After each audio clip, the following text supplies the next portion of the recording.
आम व्यक्ति इसकी प्रशंसा कर रहा है, परंतु मैं देखिए नहीं, देखिए एक मिनट मैं बताना चाहता हूँ। एक मेरी बात सुनिए, आप धैर्य से सुनिए। ये सरकार का आरोप नहीं है, लोगों का भी आरोप है कि सरकार इन स्कूलों में भी बेचेगी, प्राइवेटाइजेशन करेगी। पत्रकार होने के नाते हमारा भी आरोप है साहब। एक मिनट मेरी बात सुन लो। पत्रकार महोदय एक मिनट बात तो सुन लो। अरे बात तो सुनो यार, आई बाप अपनी कह रहे हैं, मेरी भी सुन लो साहब। देखिए मैं एक बात आपके बीच में कह रहा हूँ, इस बात की मैं इस बात फैसले का आम जन ने स्वागत किया है कि मैं इस आम जन इस बात का स्वागत कर रहा है। विपक्ष के पेट के अंदर दर्द हो रहा है। विपक्ष ने एक मिनट विपक्ष ने मेरी बात तो सुन लीजिए सर, या तो आपने बोलना। देखिए, भारतीय जनता पार्टी के लोकप्रिय यशस्वी राष्ट्रीय अध्यक्ष आदरणीय जगत प्रकाश जी नड्डा, उनका 2 दिवसीय कार्यक्रम हरियाणा में वो 2 तारीख और 3 तारीख को सुनिश्चित है। और उसी निमित्त कैथल के अंदर हमारी कुरुक्षेत्र लोकसभा की कैथल में एक विशाल रैली और उसमें लोगों से इंटरेक्शन आदरणीय नड्डा जी करेंगे, लोगों से बातचीत करेंगे। 8 साल के कार्यकाल के अंदर नरेंद्र मोदी जी के द्वारा, हरियाणा प्रदेश के लोकप्रिय मुख्यमंत्री मनोहर लाल जी के द्वारा जो जनहित के अंदर कार्य किए गए, जो अंतिम व्यक्ति, गरीब व्यक्ति तक सीधा लाभ उसके खाते में पहुंचाने का एक योजनाबद्ध तरीके से हमारी आदरणीय केंद्र सरकार नरेंद्र मोदी जी के नेतृत्व में हुआ और उसकी देखरेख हरियाणा प्रदेश के लोकप्रिय मुख्यमंत्री मनोहर लाल जी ने की है। उन सब बातों को लेकर के कि जो 8 साल का शासन रहा, उस शासन को लेकर के आदरणीय नड्डा जी हमारे लोकसभा कुरुक्षेत्र के अंदर कैथल में यहाँ पर आकर के लोगों से इंटरेक्शन करेंगे, उनसे बातचीत करेंगे और उसको लेकर के 2 तारीख को सुबह 10 बजे अनाज मंडी कैथल के अंदर भारी संख्या के अंदर हमारे इस लोकसभा क्षेत्र से लोग पहुँचेंगे। उसका मैं आज आप लोगों से ये निमंत्रण देने के लिए आया था कि लोगों से कि इस रैली के अंदर भारी संख्या के अंदर यहाँ पर पहुँचें और अपने लोकप्रिय नेता के विचारों को सुनें और उनके साथ हमारे हरियाणा प्रदेश के लोकप्रिय मुख्यमंत्री आदरणीय मनोहर लाल जी, हमारे हरियाणा के प्रभारी भारतीय जनता पार्टी के राष्ट्रीय महामंत्री आदरणीय विनोद तावड़े जी और हमारे हरियाणा भारतीय जनता पार्टी के लोकप्रिय अध्यक्ष ओम प्रकाश धनखड़ जी, वो भी मौजूद रहेंगे और वो भी जन को संबोधित करेंगे। जोरदार स्वागत हम सब कार्यकर्ता आम जन यहाँ कुरुक्षेत्र के कैथल के अंदर कुरुक्षेत्र लोकसभा के सभी कार्यकर्ता आदरणीय नड्डा जी का करेंगे। उसका निमंत्रण देने के लिए आप लोगों के बीच में आए। समय कम है, चुनौती बड़ी है।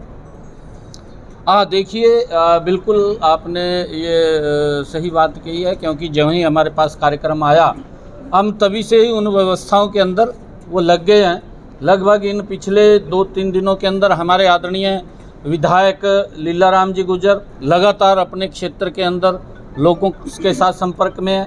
हमारे जिलाध्यक्ष जी अशोक गुर्जर जी यह लगातार उन व्यवस्थाओं को देखने के अंदर लगातार जो मंच की व्यवस्था है, पंडाल की व्यवस्था है और भी लोगों तक जो वाहन पहुंचाने की व्यवस्था, उसके अंदर मजबूती से लगातार लगे हुए हैं। और हमारी यहाँ से मंत्री महोदय कमलेश डांडा जी, वो भी लगातार अपने क्षेत्र के अंदर लोगों से संपर्क में है। मैं भी खुद लगातार पूरी लोकसभा के अंदर, क्योंकि मेरा कल पुंडरी में भी था और एक दिन पहले यहाँ कैथल के अंदर मैं और विधायक जी सभी लोग थे और कल चीका के अंदर भी मैं रहा हूँ और मैं कल अपने पेहवा के अंदर भी रहा हूँ, थानेसर के अंदर भी हमने किया और आज मैंने रदौर के अंदर वहाँ कार्यकर्ताओं से बातचीत किया, उनको निमंत्रण दिया और आज शाम को ही हम शाहबाद और लाडवा के अंदर भी कार्यकर्ताओं को रूबरू होकर के निमंत्रण देने का काम करेंगे कि यहाँ भारी संख्या के अंदर पहुँचे। जनसभा के लिए कैथल ही क्यों चुना गया? देखिए, क्योंकि आदरणीय नड्डा जी का जैसा मैंने कहा है कि 2 दिवसीय कार्यक्रम है और उनके अलग अलग कार्यक्रम हैं। लगभग 17 कार्यक्रम नड्डा जी के इन 2 दिन के अंदर अलग अलग कैटेगरी के कार्यक्रम रहेंगे और उसके अंदर अलग अलग कार्यकर्ताओं से उनका मिलना होगा, बूथ स्तर के कार्यकर्ताओं से भी मिलना होगा, उनका मंडल स्तर के कार्यकर्ताओं से भी मिलना होगा, उनका जिला स्तर के कार्यकर्ताओं से भी मिलना होगा, प्रदेश के लोगों से भी मिलना होगा और उनका कोर कमेटी के लोगों से भी मिलना होगा, छोटी टोली के लोगों से भी, जो प्रमुख लोग हैं उनसे भी अलग से वो बातचीत करेंगे और उसके साथ साथ कैथल के अंदर वो आम जन को वो संबोधित करेंगे। हमारे कैथल के लिए ये बड़े गर्व की बात है, कुरुक्षेत्र लोकसभा वासियों के लिए गर्व की बात है, क्योंकि कोरोना कालखंड के बाद एक लंबे समय के बाद बड़ा नेता हमारे कैथल के अंदर आ रहा है और हम मिलकर के जोरदार स्वागत आदरणीय नड्डा जी का करेंगे। जिस प्रकार की उनके दल के नेता, जो विश्व के सबसे लोकप्रिय नेता हैं आदरणीय नरेंद्र मोदी जी ने जिस प्रकार से देश को एक नई दिशा देने का काम इन 8 वर्षों में किया, हरियाणा प्रदेश के हमारे लोकप्रिय मुख्यमंत्री जी ने हरियाणा प्रदेश को एक नई दिशा, एक नया हरियाणा बनाने का काम वो मनोहर लाल जी ने किया। उन सब बातों को लेकर के आदरणीय नड्डा जी चर्चा करेंगे, लोगों से बातचीत करेंगे और ये सौभाग्य की बात है कि हम सब मिलकर के आदरणीय नड्डा जी का जोरदार स्वागत करेंगे। कार्यक्रम संगठन का है या सरकार का? देखिए, सरकार का नहीं है, प्योर संगठन का कार्यक्रम है।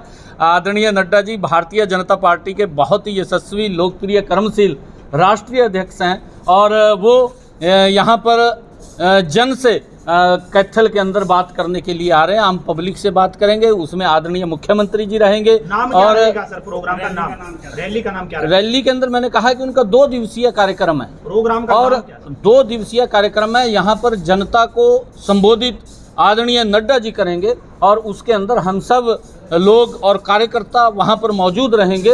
रैली का नाम भी आप लोगों के सामने आ जाएगा। तो केवल संगठन के काम के लिए आ रहे हैं या जनता को भी कुछ लाभ मिल सकता है सर? देखिए, आदरणीय मुख्यमंत्री जी आ रहे हैं और मुख्यमंत्री जी तो यहाँ पर समय समय के ऊपर आते रहते हैं और कई बार अभी भी पिछले दिनों आदरणीय मुख्यमंत्री जी आए थे, कई सौगात यहाँ पर दे करके गए थे, कई उद्घाटन के कार्यक्रम आदरणीय मुख्यमंत्री जी ने किए थे।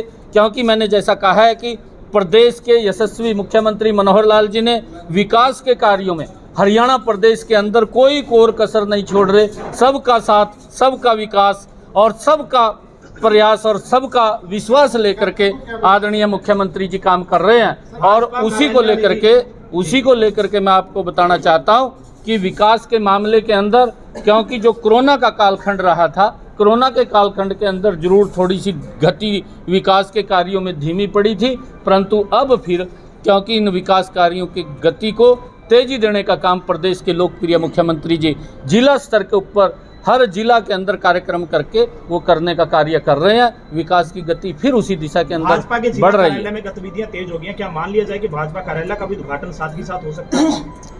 और नहीं, अभी कार्यालय का ऐसा नहीं, हमारे पास कोई सूचना नहीं है इस बात की, क्योंकि कार्यालय तैयार है भारतीय जनता पार्टी का। परंतु आदरणीय नड्डा जी, जैसा मैंने कहा है कि यहाँ का जो एक कार्यक्रम हमें कुरुक्षेत्र लोकसभा के अंदर आदरणीय नड्डा जी का मिला, वो जन से बात करेंगे, वो आम लोगों से बात करेंगे, एक बड़ी रैली के रूप में वो बात करेंगे। वो लाखों की संख्या के अंदर यहाँ पर लोग एकत्र होंगे अनाज मंडी के अंदर, उनसे बात करेंगे, उनसे इंटरेक्शन करेंगे।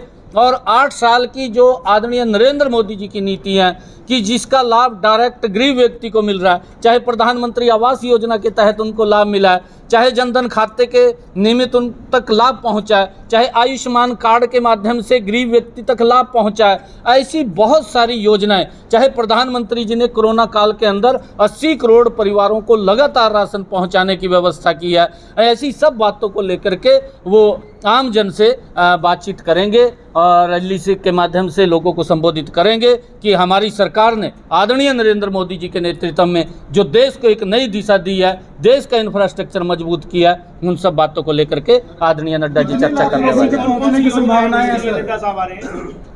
देखिए, मैंने आप लोगों को बताई है, उनके मुखारबिंद से आप सब लोग सुनेंगे जो इन 8 वर्षों के अंदर नया भारत बनाने का काम नरेंद्र मोदी जी ने किया, उस दिन आप भी लाइव रहेंगे और आप लोग भी वहां पर आदरणीय नड्डा जी के एक एक शब्द को सुनेंगे जो आदरणीय नड्डा जी आदरणीय प्रधानमंत्री नरेंद्र मोदी जी के नेतृत्व में कार्य हुए हैं उनके बारे में चर्चा करेंगे। 2022 वापसी की ओर है, 2024 भी 2024 की तैयारियां कहीं ना कहीं तैयारियां मानी जाए भी। हरियाणा से शंखनाद की तैयारी अध्यक्ष अलग अलग स्टेटों का दौरा कर रहे हैं, क्या लोकसभा चुनाव की तैयारी 2024 के चुनाव? हाँ देखिए, ये बिल्कुल, क्योंकि भारतीय जनता पार्टी हर चुनाव को गंभीरता से लेती है, चाहे हमारे लिए छोटा चुनाव है चाहे बड़ा चुनाव है, क्योंकि 2024 नज़दीक आ रहा है।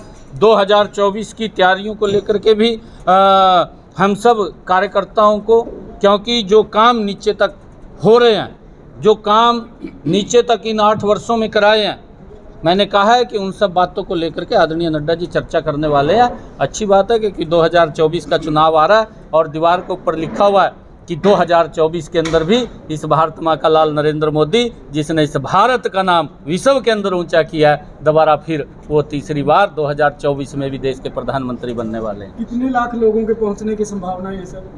देखिए, हमारी लोकसभा स्तरीय रैली है और उस लोकसभा स्तरीय रैली के अंदर हमने कोई यहाँ पर प्रदेश स्तरीय रैली नहीं है, ये हमारी लोकसभा स्तरीय रैली है और उसके अंदर हम सब मिलकर के जबरदस्त स्वागत आदरणीय नड्डा जी का करेंगे। सांसद जी, एक भाजपा नेत्री की हत्या सोनाली फोगाट को लेकर सीबीआई जांच की गेंद इधर से उधर फेंकी जा रही है, लेकिन अभी तक ये पुख्ता नहीं हुआ कि सीबीआई जांच होगी या नहीं होगी। देखिए, ये जो घटनाक्रम हुआ है वो दुर्भाग्यपूर्ण है और जो दोषी लोग थे, जो परिवार ने जिनके ऊपर शक किया था, उन लोगों को गिरफ्तार भी कर लिया और रिमांड के ऊपर भी हैं। और आदरणीय मुख्यमंत्री जी ने स्वयं घर जा कर के भाजपा नेत्री के यहाँ पर परिवार के लोगों को इस बात के लिए आश्वस्त किया है कि इसकी ट्रांसपेरेंसी जांच होगी और जो भी दोषी लोग होंगे उनके खिलाफ कार्रवाई होगी, किसी को बख्शा नहीं जाएगा। एमपी साहब, तमाम योजनाओं के दावे किए जा रहे हैं, गरीब लोगों तक पहुंचाए जा रहे हैं, लेकिन सरकारी स्कूलों में अध्यापक नहीं है। 300-400 बच्चों के ऊपर 2-2 अध्यापक है। कैसे भी विकास होगा और कैसे बच्चे शिक्षा ग्रहण करेंगे? यहाँ की मंत्री के गाँव में भी 6 अध्यापकों की कमी है आज के डाटा अनुसार। देखिए, क्योंकि जो ये एजुकेशन का सिस्टम था, उस एजुकेशन के सिस्टम में कहीं बच्चे स्कूलों में कम थे, कहीं 2 बच्चों के ऊपर एक टीचर था, क्योंकि व्यवस्थाएं वो दुरुस्त नहीं थी। और इसको लेकर के, क्योंकि बच्चों को अच्छी शिक्षा मिले, क्योंकि एक टीचर बच्चों को पढ़ाता है, सरकार उसके ऊपर बहुत कुछ खर्च करती है और इसीलिए खर्च करती है कि बच्चों को अच्छी शिक्षा मिले। और इस फैसले का आम जन ने स्वागत किया है, आम व्यक्ति इसकी प्रशंसा कर रहा है, परंतु मैं देखिए मैं एक बात आपके बीच में कह रहा हूँ, इस बात की मैं इस बात की मेरी बात तो सुन लीजिए सर, या तो आपने बोलना। हाँ, मैं कह रहा हूँ, मैं ये बात कह रहा हूँ, आम जन इस बात का स्वागत कर रहा है। विपक्ष के पेट के अंदर दर्द हो रहा है। विपक्ष ने एक मिनट विपक्ष ने जिस प्रकार से किसान आंदोलन के अंदर किसानों को गुमराह किया, किसानों का बड़ा नुकसान किया, उसी प्रकार से, क्योंकि विपक्ष के पास मुद्दा नहीं बचा आज, और अगर मुद्दा नहीं बचा, क्योंकि बच्चों को अच्छी शिक्षा देना ये आदरणीय मुख्यमंत्री जी का कमिटमेंट है, हरियाणा सरकार का कमिटमेंट है। हर स्कूल के अंदर बच्चों को टीचर मिलेंगे। कैसे शिक्षा हो जाएगी? ये इस व्यवस्था के निमित्त, क्योंकि हर स्कूल के अंदर, इस बात को मैं भी आश्वस्त कर रहा हूँ, हर स्कूल के अंदर बच्चों को टीचर मिलेंगे, कहीं पर भी टीचर्स की कमी नहीं होगी। इसको दुरुस्त करने का काम करेंगे। अपने मंत्री जी का साल से 180 बच्चों पर सिंगल टीचर नहीं है, मजबूरी में स्कूल छोड़ रहे हैं। सरकार सीधे रूप से पेरेंट्स है, बच्चे खुद हैं। देखिए, दूसरी बात, आपने कहा विपक्ष तो राजस्थान गया, यहाँ तो कोई विपक्ष ही नहीं है, यहाँ लोग हैं। आप कबूल करें। और सर, एमपी साहब क्या 8 साल का और 6 साल का बच्चा विपक्ष है जो सड़कों पर जाकर शिक्षा मांग रहा है, जाम कर रहा है, क्या वो विपक्ष नहीं? देखिए, एक मिनट मैं बताना चाहता हूँ, एक मेरी बात सुनिए, आप धैर्य से सुनिए। नहीं, सीधा ये सरकार इसका आरोप नहीं है, लोगों का भी आरोप है कि सरकार इन स्कूलों ने भी बेचेगी, प्राइवेटाइजेशन करेगी सारी। पत्रकार होने के नाते हमारा भी आरोप है साहब। एक मिनट मेरी बात सुन लो पत्रकार महोदय, एक मिनट बात तो सुन लो। अरे बात तो सुनो यार, आई बाप अपनी अपनी कह रहे हैं, मेरी भी सुन लो साहब। ये पहली बार है कि प्रदेश के मुख्यमंत्री मनोहर लाल जी ने जो मॉडर्न स्कूल बनाए हैं, संस्कृत विद्यालय बनाए हैं, CBSE पैटर्न के ऊपर बनाए हैं, और आज अगर आप देखेंगे 2014 के बाद, 2014 की पहले भी स्थिति देखिए, 2014 से पहले की स्थिति हरियाणा की इस प्रकार की थी कि भाई 10वीं तक कोई बच्चा फेल नहीं करना, सबको पास करना। एक मिनट मेरी बात सुन, मेरी बात सुन लीजिए। हाँ मेरी बात तो सुन। आप सवाल कहीं और लेके जा रहे हो। अरे यार इतना सा है, स्कूलों से क्यों हटा दिए गए, नहीं स्कूल खाली क्यों कर दिए? मैं 2014 की बात की कर रहा हूँ। सांसद जी, सर हरियाणा गवर्नमेंट की नीति इससे स्पष्ट होती है कि जो ग्राम पंचायत की जमीन के अंदर स्कूल बने थे वो ट्रांसफर करवाकर हरियाणा सरकार के नाम करा लिया ताकि सरकार इनको आसानी से बेच सके। ये तो नीति आई है, इसके ऐसा नहीं है, 22,000 ऐसा नहीं है टीचरों की। मैं आप लोगों को इस बात के लिए जानते कि सच है, जवाब छोड़ दिया जा रहा है सर। नहीं, कोई जवाब और नहीं दिया जा रहा। जो सरकार बच्चों के हित के अंदर काम कर रही है, आज तक ऐसा कार्य नहीं किया। मैंने आप लोगों को कहा है कि सरकार ने, एक बात और मैं आप लोगों को बताना चाहता हूँ, संस्कृत स्कूल में 600 बच्चे हैं, 39 अध्यापक होने चाहिए, केवल 6 अध्यापक हैं। देखिए वो मैंने आपको कहा है कि हर स्कूल के अंदर, किसी भी स्कूल में टीचर्स की कमी नहीं रहेगी। सभी को दुरुस्त करके उनके अंदर जो पर्याप्त टीचर की आवश्यकता है वो टीचर भेजने का काम वो सरकार कर रही है और करेगी। आपके सहयोगी सरकार के नेता दिग्विजय चौटाला का आरोप है, उन्होंने सरकार पर निशाना साधा है कि सरकार को किसानों की बात मान लेनी चाहिए क्योंकि बाद में भी माननी पड़ेगी। क्या मानते हैं कि एक जो आपकी सहयोगी पार्टी है उनको इस तरह की जो शब्दावली प्रयोग करनी चाहिए सरकार को? नहीं, देखिए वो उनका अपना मत है और अपने मत के अनुसार उन्होंने बात रखी है। अब उसका अपना मत हो सकता है, परंतु सरकार जन के हित में काम कर रही है। ये पहली बार है मनोहर लाल जी के नेतृत्व के अंदर और गठबंधन की ये सरकार चल रही है।